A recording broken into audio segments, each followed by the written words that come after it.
她虽然是一名黑人女孩，却长得天生丽质，在17岁的年纪充满对爱情的向往。而同村年龄相仿的乔治，则是她青梅竹马的恋人。可就在两人甜蜜的约会时，却被干活的奶奶看到了。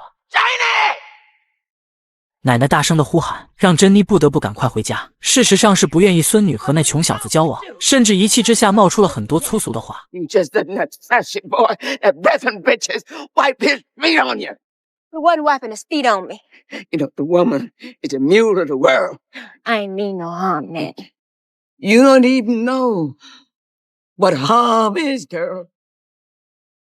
Yeah, you're going to get married right away. 珍妮怎么也不会想到，自己还没完成学业就让她结婚，还以为奶奶同意她嫁给乔治了，殊不知却想把她嫁给隔壁村的佃户，因为那个男人拥有60亩地产，况且还有自己的农场，让孙女嫁过去肯定不会吃亏的。但这种擅自做主的行为，直接被珍妮拒绝了，无奈遭到奶奶情绪激动的耳光，同时又把孙女紧紧拥抱。自从珍妮的父母离世后，奶奶只要是自己认为的，都会信手拈来。珍妮也知道这都是为她好。可自己的人生又怎该让别人摆布呢？这一刻，他仰望着上苍，内心充满了无尽的惆怅，不知今后的命运又该如何。第二天，奶奶陪同孙女在村口等候佃户来接她，并且嘱咐了很多关于持家的事情。而就在这时，那个男人赶着马车准时赶到。然而让女孩万万没有想到，对方竟然是个年过古稀的老男人。I do. Miss Janie? 正如奶奶所期盼的，珍妮和这个相差40岁的男人结婚了。虽然洛根人很好，也很体贴，也确实在当地有很多良田，但珍妮依然在守候他的爱情。因为上了年岁的洛根，除了一些物质外，在身体上根本给不了他什么。虽然同床共枕，却很难完成夫妻间的礼仪。生活就这么一天天过着，没有任何意义和风情。而珍妮也只能在工作中为自己找些意想不到的乐趣，仅此而已。而今天丈夫要上镇上买一把犁，应对接下紧张的农耕时刻。珍妮本想和丈夫一起前去，但老男人却让她好好守着家，多干点农活，别成天胡思乱想。等她回家时要吃上热乎的排骨，这明显是限制了珍妮的出行。丈夫传统的思想观念，让还未满20岁的女孩无形中套上了禁锢的枷锁。但这又有什么办法呢？于是她又在猪圈里忙活起来，本想抓头小猪为丈夫准备晚餐，可这些小东西太可爱了，珍妮实在无法下手伤害它们，所以她趁着丈夫不在家，竟然把这些猪仔全都给放了。而眼前这热闹的景象，正好被一位路人发现。男人看她如此糟蹋家里的牲畜，想出手把这些猪仔抓回来，怎奈遭到珍妮的强烈呵斥。No, not if you give him to the fox. I'm trying to let him go. Go down. Go. You think you're being kind to be dead for morning? I ain't kind in no kind of way. Well, your mama and your papa gonna give you hell for setting them pigs free. They dead. And I don't care what my husband thinks neither. Husband? Went to get a plow so I could help in the fields. Good Lord, gal, you ain't got no more business behind the plow than a hog got with a holiday. 珍妮回眸时，略带脏兮兮的脸庞恰好接触男人洁白的手帕，而对方那句"你这么漂亮的女士，每一天都需要呵护"，让心驰荡漾的女孩怎能不为之着迷呢？其实眼前的男人名叫乔，一个从佐治亚州来的商人，他要沿着这条路一直向前走，那里新建了一座黑人城镇，而在当时的年代似乎有点天方夜谭。然而就在珍妮怀疑对方所说的话时，乔竟然邀请她一同前往去见证一下。女孩很想摆脱这种枯燥的生活，但又碍于她目前是别人的妻子，所以在短暂思绪过后，断然拒绝了男人的邀请。但面对如此美丽的女孩，乔并没有把话说的绝对。他告诉珍妮，如果回心转意的话，明天早上可以在这条路上等他。夜晚，女孩盯着那条手帕，开始变得思绪不安。她试问一旁还未入眠的丈夫，自己将来离开后，你独自会怎么办？ You don't appreciate my good treatment, do you? Oh, it ain't that. You treat me good. It's Janie, I got 60 acres. And I ain't no young man in no kind of way. When I pass, everything I got passes to you. But what if I was to leave you? What would you do?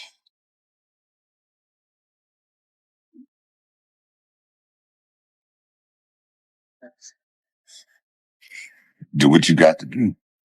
丈夫眼中蕴含着泪水，似乎也看到了珍妮是留不住的。果不其然，珍妮第二天一早就离开了。相对丈夫那60亩地，她更希望自己的人生会改变。于是按照昨天乔所说的，珍妮来到路口去等那个男人，一切都顺理成章。乔也没辜负昨天的诺言，准时驾着马车来接她。珍妮原以为自己会一辈子种地为生，但春天的到来让万物充满了生机。乔给她买了很多漂亮衣服，也预示着她成了乔的夫人。很快，两人来到了黑人新建的城镇，但似乎与预想的完全两样。街边的人无所事事，跟荒郊野外没什么区别，或许跟刚成立1年时间有很大关系。然而当珍妮开口说话时，女孩漂亮的脸蛋很快引起众人的注意，盛情邀请二位到家里吃饭，可直接被乔给拒绝了，因为这群小子只是看他妻子漂亮，不然怎么会对陌生人这么客气呢？ You gonna get me a watch just like that.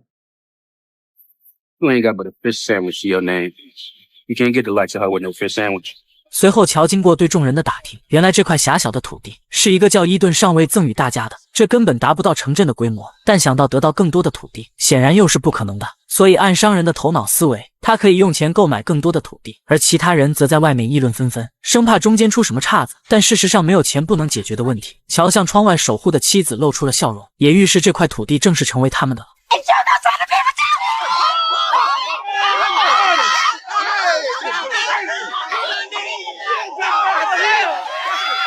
以后的日子里，拥有了自己的土地，大家干活都特别起劲，而乔则成为了黑人城镇的第1位镇长。或许有些人坐上官位才能发挥威力，但乔在珍妮眼中却不同，他随时都可以。随着时间的推移，夫妻二人又在镇上开了自己的商店，成了别人眼中的模范夫妻，而其他人也乐在其中。可这种美好的生活会很快被打破，因为丈夫经常给珍妮购买礼服，让镇长夫人成了别人羡慕的对象，难免会遭到其他妇女嚼舌根。 You see her parading around up there? I reckon the dress we done made ain't good enough for Mrs. Mayor Stark. She up there with men. Too good to help us out. 而这仅是整个事端的开始。就在当天夜晚，乔举办了城镇合法化的庆功会，所有黑人齐聚一堂，其乐融融。可总有些人喜欢看热闹，其中场下的阿莫斯有些起哄，特意向在场的同胞表示，让台上的镇长夫人也讲两句。珍妮喜欢这样的氛围，也很想和大家分享感受，可她刚一张嘴，却被身旁的丈夫制止了。But Mrs. Mayor Starks don't know nothing about no speech making. I didn't marry her for nothing like that. 听到丈夫这样说自己，这让珍妮难免心里有些失落。尽管庆祝会依旧热烈地进行着，可珍妮却有一股很累的感觉。第二天上午，一堆人在商店门口下棋闲聊，而珍妮和别人放声大笑的声音，让里乌的丈夫心里很不爽，因为妻子的美丽在当地首屈一指，况且都是一群没结婚的小伙子，这难免让乔有些担心。与此同时，阿莫斯的手竟悄悄抚摸妻子的秀发，接下来又会发生什么事？关注阿涛，下期接着讲。妻子与其他男孩谈笑风生，丝毫不顾后面丈夫的感受。当看到有人试图抚摸珍妮的秀发时，丈夫已经到了无法容忍的地步。他愤怒地走出屋外，叫妻子马上离这帮人远点。Ma'am? Tipping your hat to her. She ain't the Queen of England. 珍妮似乎看出了丈夫在生她的气，解释只是想和街坊邻居们走近一点，可乔依旧不依不饶，甚至光天化日下关上了商店的门，而这正是大家想看的热闹。 Looks like Big Mr. Mayor and the missus done had a falling out.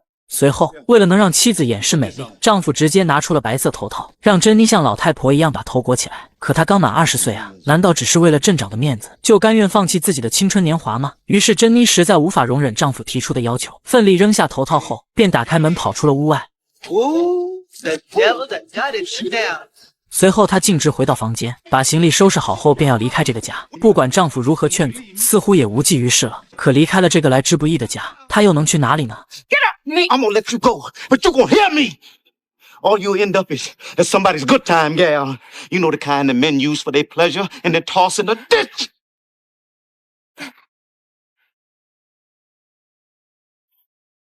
There you go.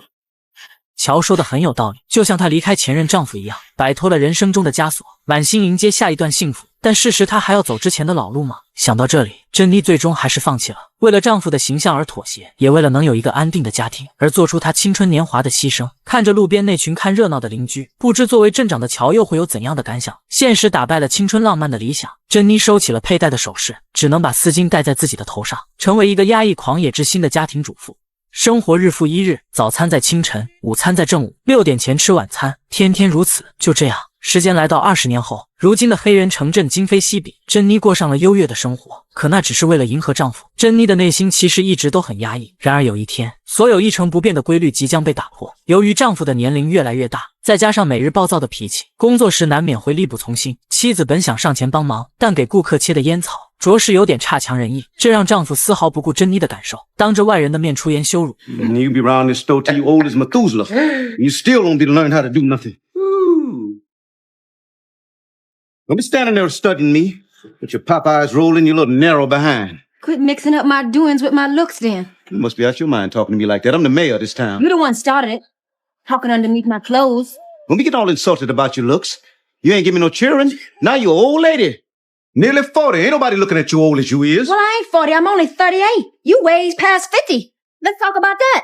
This big fat belly you got. You talk a whole lot of brag, Joe. But ain't nothing big about you but your voice. Hell, you pull down your britches and it look like you done hit the change of life. What you say to me? You heard her, you ain't blind. I'd rather be shot dead than hear that about my own self. Jane? What you say to me? Oh.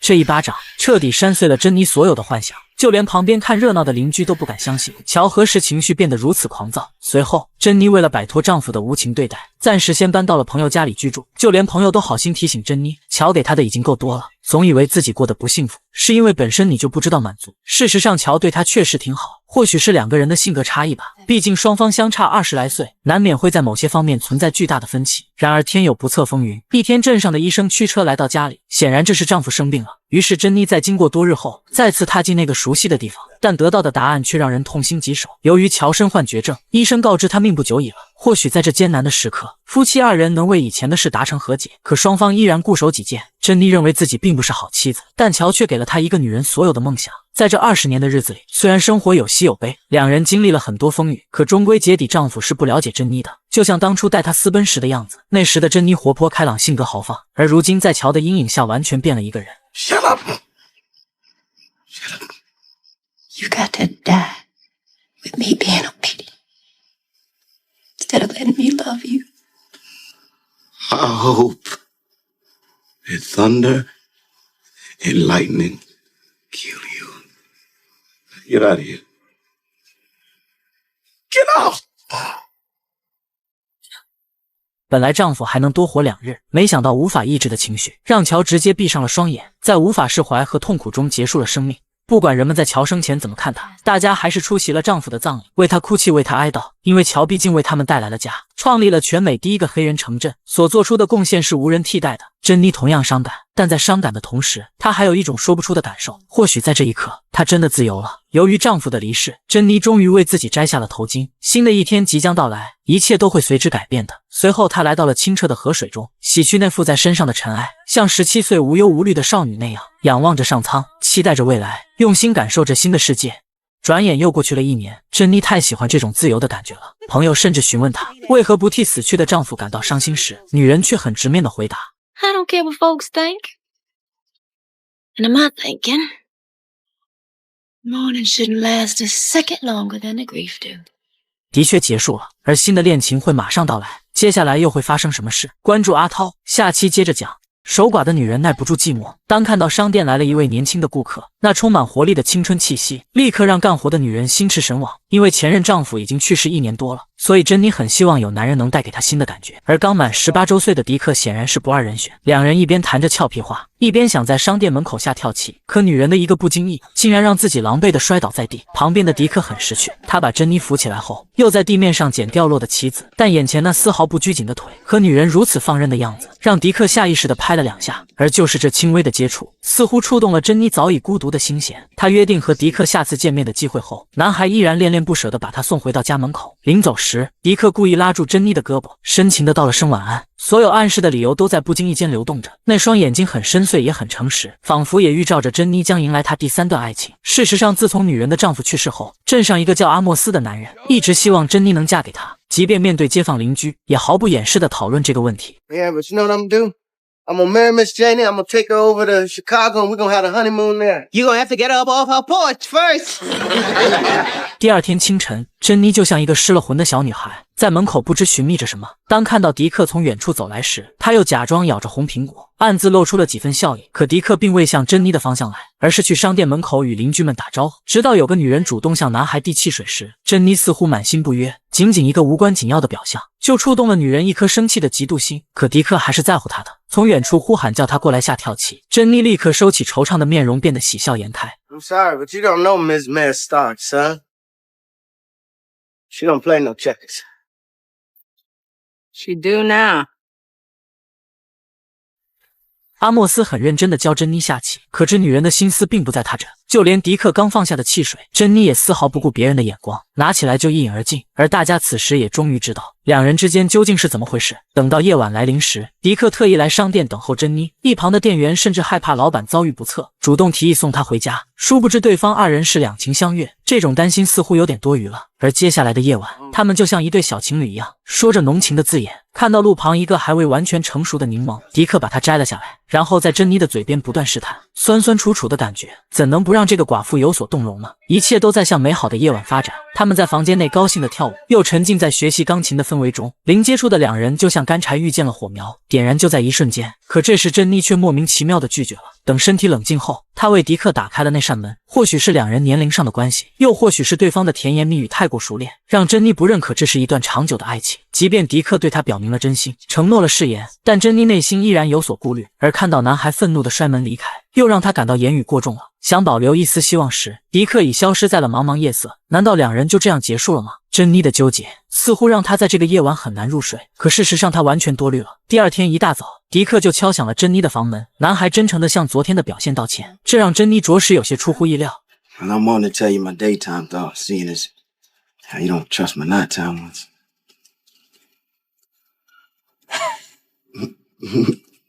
You sounded like you needed telling and showing, so that's what I'm doing.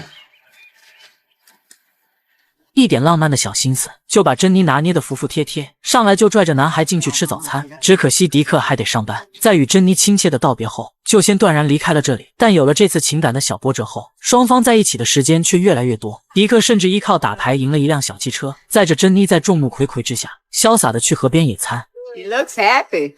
Sashaying off in that pink linen dress. All a man she could get, and she's stepping out with a guy like TK. 以后的日子里，两人成为密不可分的情侣。每当邻居向店员打听珍妮的去向时，女人就再也不顾及商店的生意了。But don't walk yourself home till the morning. Miss May Starks and TK gone fishing. Fishing, huh? Janie and TK gone to Orlando. To the picture show. 每当从路边经过时，珍妮的笑声就从来没停过。大家除了满心的嫉妒，更多的是为这个寡妇担心。而其中有个好友奉劝她，那些不切实际的新体验，或许让珍妮有些迷惑心智。尤其是她死去丈夫留下的积蓄，如今随意的花钱买衣服、买奢侈品，甚至还要和那个男孩私奔，难道就不为将来的生活考虑吗？但珍妮已经无法听从朋友的劝告。她表示是迪克让她重新找回了自己，趁着还未到人老珠黄的年纪，何不享受这快乐的时光呢？ Why, I love tea cake. And I'm gonna be with him. He'll make a fool out of you.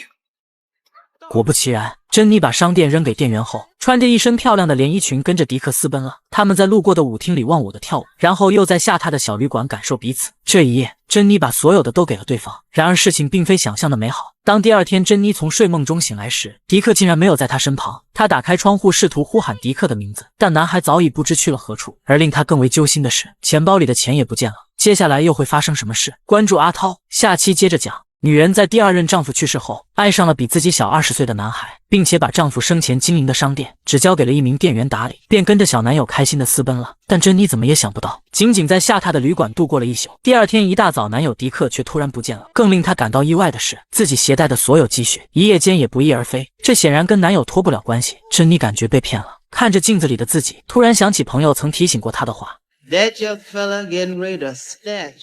就在女人为此感到一筹莫展时，迪克竟然醉醺醺的回来了。为此，珍妮赶快询问他的钱，但得到的结果却让她大失所望。I lost it. You lost it. Lost it? What you mean you lost it? Mom, listen to me. You ain't gonna make no fool out of Listen to me. me. You know I got away with cards. Now y'all's gonna walk out of here with a few hundred and walk back in here with a few grand. I was gonna take you to Orlando and buy you lots of pretty stuff.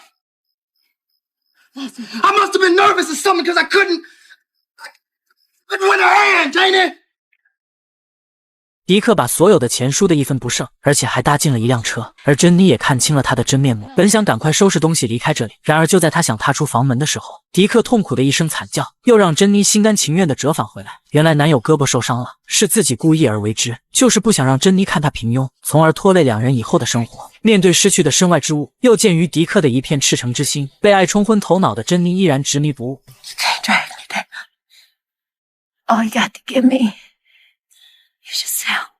珍妮选择了原谅，或许是真的深爱这个男孩，让他认为两人之间的感情比什么都重要。于是他们收起了刚才的不愉快，躺在床上畅想着未来。珍妮告知男友她在银行还有很多钱，以后的生活完全衣食无忧。但迪克却有更浪漫的计划，他带着珍妮去往乡下一个美丽的地方，靠自己的努力找份工作，过那种与世无争的田园生活。而这也正是珍妮一直所向往的。所以两人开心地来到了这个新建的城镇，一切如预料的完全相同。这里虽然族群多样化，但每个人都乐在其中。珍妮初来乍到就喜欢上了这个地方，她白天陪同男友去采摘园工作，虽然有些疲惫和污渍，可两人从未彼此埋怨过。晚上大家聚在一起，享受各式各样的美食，放松愉快地唱着歌跳着舞，真实地感受迪克给她带来的爱情。可平静的生活往往酝酿着一场暴风雨，很多印第安人准备转移到高地，迪克不解地上前询问，谁知对方竟然说飓风快要来了。对此，很多以往居住的黑人不以为然，因为他们自从搬到这里，就从来没见过真正的飓风，就连采摘园的白人雇主也对印第安人的看法有所质疑。 Leaving because they say a storm coming.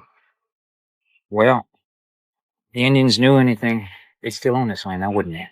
可事实上天有不测风云，很快天空乌云密布，并且逐渐刮起了风。一些黑人眼见不好，也开始陆续撤离，甚至有些邻居好心提醒夫妻二人，为了安全还是赶快转移吧。可迪克并没考虑那么多，害怕离开后这2天的工钱无法结算，于是他果断拒绝了邻居的好意。可能这就是人为财死，鸟为食亡的那批人吧。看着湖面的乌云越聚越多，迪克确实有所担心，但珍妮也没有离开的意思，甚至鼓励男友待在家里会平安无事的。然而这一切真能天随人愿吗？果不其然，夜晚的狂风暴雨如同猛虎般袭来，比想象的更加严重。随着被闪电击落掉在房顶的树枝，珍妮似乎有些害怕了。可他们不知道的是，一些低洼的房屋此时已被淹没。好在迪克的房子在高处，只是有少许的水涌了进来，而夫妻两人能做的也只是互相安慰，祈求能平安度过这个难忘的夜晚。 Just for my man in the middle of a storm, that's all. Supposing he was to die now. Well, it don't matter. Those folks don't die till their time come no way. It's like you can see the light of day. You really don't care if you die before dusk. I was fumbling around in the dark. God opened the door, and there you was. Well, I never knew you were so satisfied with me like that. 外面即便水满金山，但两人却丝毫无所顾忌，依然在宣泄着爱的誓言。可直到沿岸的堤坝被洪水冲破，所有美好的幻想即将荡然无存。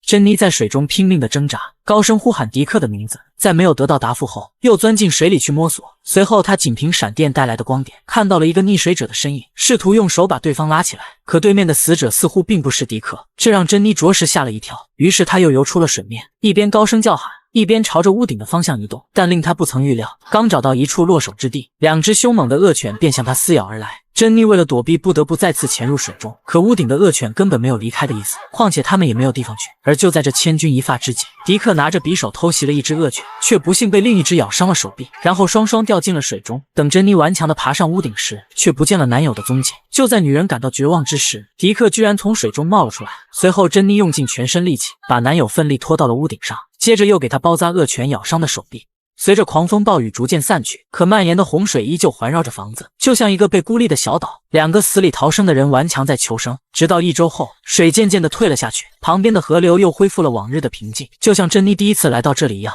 而避难的人们又搬了回来，希望残缺的家园能恢复原样。被咬伤的迪克开始在家休养，珍妮本想给他打了一些清水，可男友自从上次的遭遇后，行为举止开始变得不正常。明明是从外地运来的干净水，反而觉得恶心难以下肚。接下来又会发生什么事？关注阿涛，下期接着讲。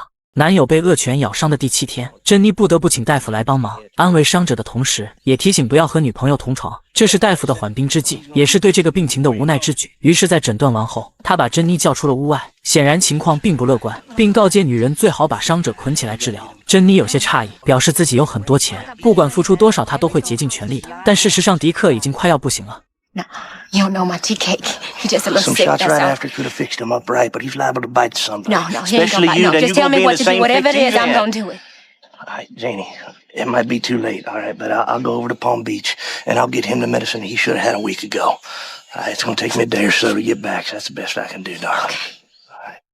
大夫的断然离去，让珍妮更显得束手无策。然而看着迪克那种难受的样子，女人能做的也只有痛心疾首的安慰。随后两人拥抱在一起，回想着往事的点点滴滴，似乎也预示着难以揣测的悲剧。 Every time I see a patch of roses, old spoke themselves making out like they pretty. They told you ain't seen my Janie.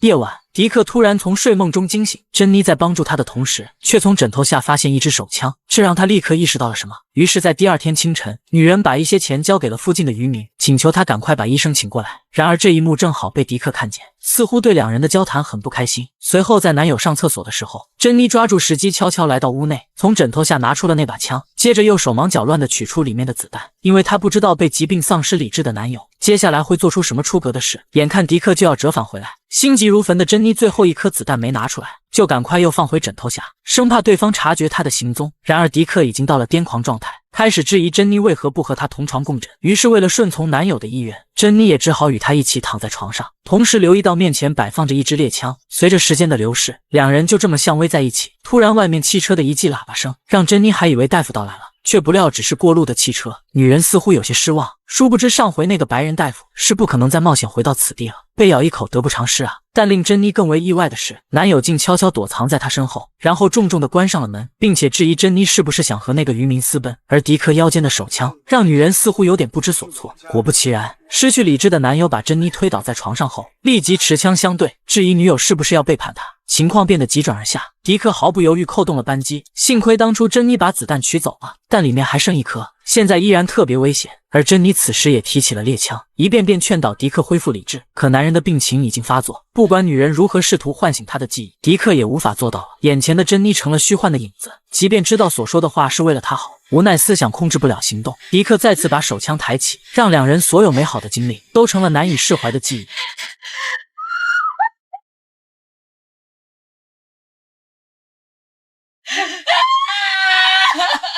珍妮在别无选择的情况下打死了他，那种撕心裂肺的哭喊，痛彻心扉的无奈，也让他从这刻起永远失去了他的挚爱。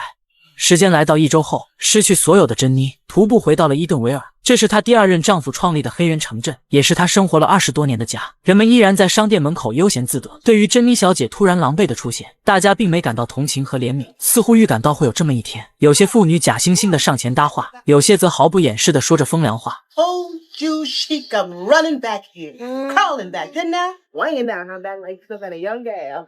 Where's tea cake at? That's what I want to know. You know, when she with a woman, almost 40. That young boy won't never gonna marry her. 不是所有的人都喜欢看热闹，珍妮也有一个真挚的朋友，是她把家里的家具给盖上的，免得被灰尘浸染。You sure look good. Shoot, you look like your own daughter.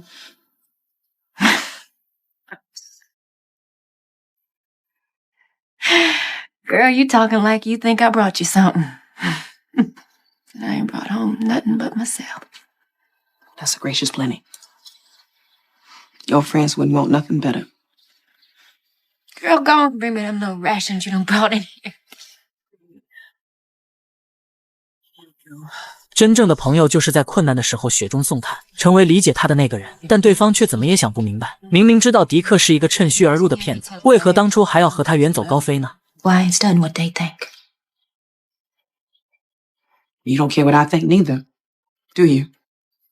You left this town, running off with that no count. Yeah, TK had us a real love. And then got the nerve to come back up in here with no shoes on your feet and nothing but overalls on your back, making everything we believed in just look like dirt. Me and TK had us a real love. How could you do that? Now, y'all couldn't see that. I used to look up to you. The only way you and this whole town ever seen me, sitting out there on that porch, silk dresses on, all high and mighty, just as ladylike as you please.